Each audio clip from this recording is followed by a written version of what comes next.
Welcome to smart competitive school. আজকে আমি GK MCQ এর মক টেস্ট নাম্বার 94 নিয়ে এসেছি। এর আগের পর্বগুলোতে আমি 1 থেকে 93 পর্যন্ত মক টেস্টগুলো কমপ্লিট করেছি। তোমরা যদি ভিডিওগুলিকে দেখে না থাকো তাহলে আমার প্লেলিস্ট থেকে সেই সমস্ত ভিডিওগুলিকে দেখে নেবে। তাহলে চলো আজকে যে নতুন প্রশ্নগুলো রয়েছে সেগুলো নিয়ে আলোচনা করা যাক। প্রথম প্রশ্ন কি বলেছে, ম্যান বুকার পুরস্কার জয়ী প্রথম ভারতীয় মহিলাকে? Option A Arati Dutta, option B Arundhati Roy, option C Kiran Desai, option D Debarati Bhattacharya. তাহলে ম্যান বুকার পুরস্কার জয়ী প্রথম ভারতীয় মহিলাকে? তিনি হলেন অরুন্ধতী রয়। ঠিক আছে।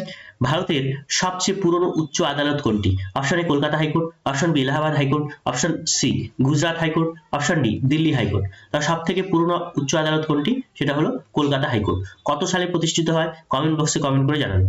পঞ্চতন্ত্র কে রচনা করেন? Option A Banabhatta, option B Aryabhata, option C Vishnu Sharma, option D Govind Singh. তাহলে পঞ্চতন্ত্র কে রচনা করেন? তিনি হলেন বিষ্ণু শর্মা। সবচেয়ে বড় লসিকা গ্রন্থি কোনটি? অপশন এ প্লীহা, অপশন বি যকৃৎ, অপশন সি ফুসফুস, অপশন ডি কোনটি নয়। সব থেকে বড় লসিকা গ্রন্থি হচ্ছে প্লীহা। আচ্ছা, মানবদেহের সব থেকে সর্ববৃহৎ অঙ্গের নাম কি? সেটা তোমরা কমেন্ট বক্সে কমেন্ট করে জানাবে। এনএসজি কত সালে প্রতিষ্ঠিত হয়? Option A 1960, option B 1971, option C 1986, option D 1995। তাহলে এনএসজি কত সালে প্রতিষ্ঠিত হয়? এটা হচ্ছে 1986 সালে।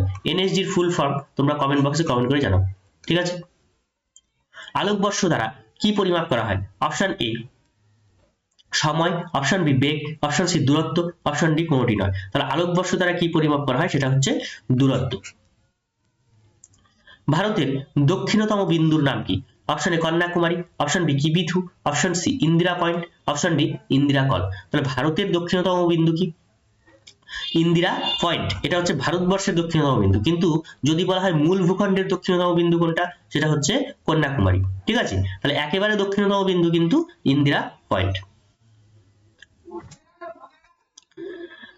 রক্তনালীর মধ্যে রক্ত জমাট বাঁধাকে কি বলা হয়? Option A poikilocyte, option B diabetes, option C thrombosis, option D prothrombin. তাহলে রক্তনালীর মধ্যে যদি রক্ত জমাট বেঁধে যায় সেটাকে আমরা বলি থ্রম্বোসিস। ডলোমাইট কোন ধাতুর আকরিক? Option A calcium, option B magnesium, option C aluminium, option D sodium. তাহলে ডলোমাইট হচ্ছে ম্যাগনেসিয়ামের আকরিক। ভারত এবং পাকিস্তানের মধ্যে যে সিমলা চুক্তি স্বাক্ষরিত হয়েছিল সেটা কত সালে হয়েছে? Option A 1956, option B 1972, option C 1975, option D 1978। তাহলে এটার অ্যান্সার হচ্ছে 1972 খ্রিস্টাব্দে।